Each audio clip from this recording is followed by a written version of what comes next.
El general Narciso Campero, que había dirigido el menoscabado esfuerzo bélico boliviano después de la destrucción de Daza, acabó su periodo presidencial. Instaló un Congreso viable e incluso puso en vigor en 1880 la Constitución que fue redactada en 1878. Permitiendo unas elecciones absolutamente libres, el régimen de Campero pudo dar la estabilidad que se necesitaba para la creación de dos partidos coherentes. El vencedor final de las elecciones, tras un necesario segundo cómputo parlamentario, fue el segundo productor de plata en Bolivia, Gregorio Pacheco.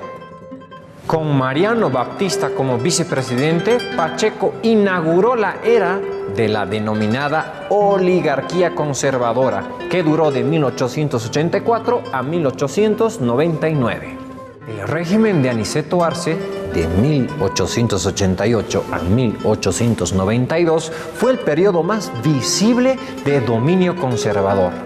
Arce aplastó un importante alzamiento liberal para dedicarse luego a un programa masivo de construcción de ferrocarriles. También inició la conexión ferroviaria que, partiendo del puerto chileno de Antofagasta, había de llegar a La Paz. De este modo, por primera vez en la historia, Bolivia tenía acceso al mar por ferrocarril. Arce fundó asimismo la Academia Militar y se dedicó a profesionalizar el ejército. Introdujo la que sería una representación liberal en el Congreso, aunque le cerró el paso a la presidencia. Los liberales inicialmente se habían opuesto a los conservadores justamente en torno a este tema. Los liberales se consideraban reivindicacionistas, es decir, que no estaban de acuerdo con finalmente ceder a las exigencias chilenas, pero dando una vuelta de 360 grados terminan siendo ellos, ¿no?, los que promueven la firma del Tratado de 1904.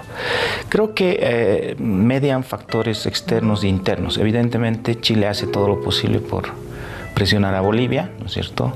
El comercio internacional en ese momento estaba sujeto a un tratado, ¿no?, de tregua que era muy desventajosa para el país.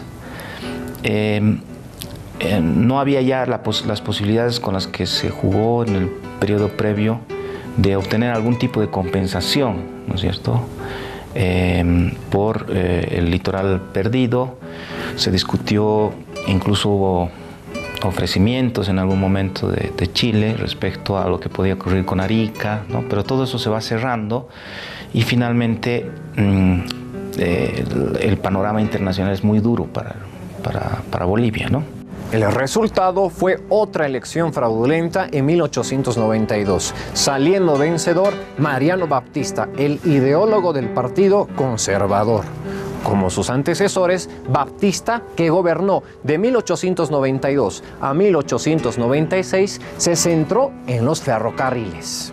También suscribió un tratado provisional de paz con Chile y fomentó el desarrollo de los recursos naturales de caucho de Bolivia en el Acre.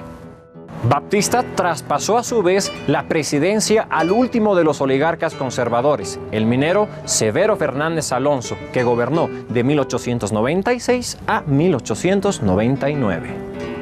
El crecimiento de la producción de estaño como la industria central de Bolivia después de 1900 arrancaba de las transformaciones de la época conservadora. El gran momento de la industria minera moderna de La Plata había logrado para Bolivia los últimos avances de la tecnología minera. Desde el empleo de herramientas mecánicas y de electricidad hasta el empleo de ingenieros modernos. La élite antigua, arraigada en Potosí y Sucre, cada vez se vio más impotente para reprimir la creciente popularidad de los liberales de la oposición. Simultáneamente, el enorme crecimiento de La Paz, que ahora se convirtió en el centro clave de servicios de la nueva industria minera del estaño, vino a acentuar todavía más su predominio en la vida económica y social. Esto provocó la revuelta liberal y regionalista de 1899, en la que la élite mayoritariamente liberal paceña abogó por el dominio federalista local y el derrocamiento del dominio conservador. La posibilidad que tuvieron los liberales, por lo menos en el inicio, de expresar un fenómeno propio de la historia boliviana, muy importante para la política, que es la irrupción de la plebe, ¿no? Es decir, de las masas que en esa época se llamaban los cholos, ¿no? Que estaban por norma fuera de la democracia porque no tenían condiciones económicas suficientes, pero que de una y otra manera se las han arreglado para participar y definir muchas veces la política, y que han encontrado diferentes canales de expresión. Uno de ellos ha sido el belcismo, ¿no? En el siglo XIX, y posteriormente a los liberales en el comienzo del siglo XX. Por eso al principio los liberales llegan al poder junto con los indígenas, ¿no? Durante el régimen liberal persistieron los antiguos moldes de participación política, mientras que las elecciones parlamentarias seguirían siendo relativamente libres. Las presidenciales también seguirían controladas con violencia como el único medio de que disponían los políticos ajenos al aparato gubernamental para obtener cargos ejecutivos.